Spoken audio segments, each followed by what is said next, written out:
Blockchain technology is one of the defining trends of 2018. It's also one of the most confusing trends. For TechRepublic and ZDNet, I'm Dan Patterson with Brandon Vigliarolo.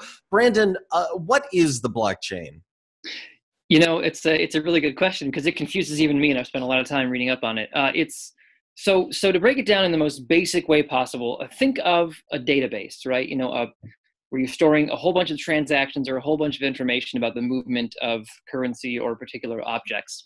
The blockchain is essentially a ledger or a database like that, but kind of think of it as being distributed, kind of like a shared file or a BitTorrent, right?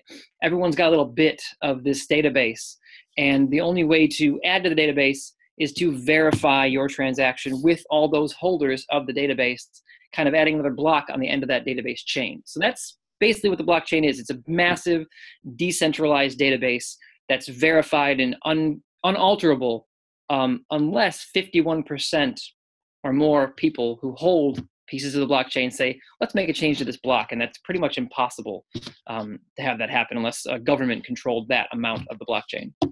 So blockchain is probably made famous by Bitcoin and other cryptocurrencies, which you've written about a lot, and I assume we'll link to in the story for this video. But what are some of the enterprise or business use cases for blockchain tech? Oh my God, there's almost a countless amount, and it seems like there's more being added every day. There's new things like the cryptocurrency Ripple, which is used to move money internationally and kind of stave off a lot of the fees and time constraints that come with that. There's also a lot of ways you can decentralize the programming of applications, like you do with Ethereum. Ethereum uses a kind of cryptocurrency that uses the blockchain that basically powers decentralized app programming. You can use it to create value, like you mentioned with Bitcoins.